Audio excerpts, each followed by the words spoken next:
ওরকম কিছু খেয়ে আসো, দাঁড়ান এক সেকেন্ড। ও বলে ও যা বলে আমরা বিশ্বাস করি। আমি জানি না, আমি ওই যে মা, আমি বুঝি না মনে করছি।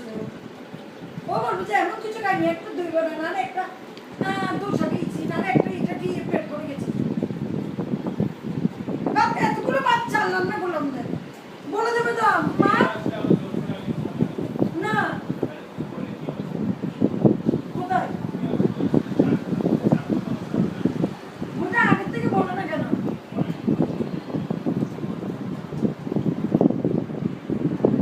সবসময় ওরকম কি প্ল্যান করে খাবার খেয়ে আসি নাকি?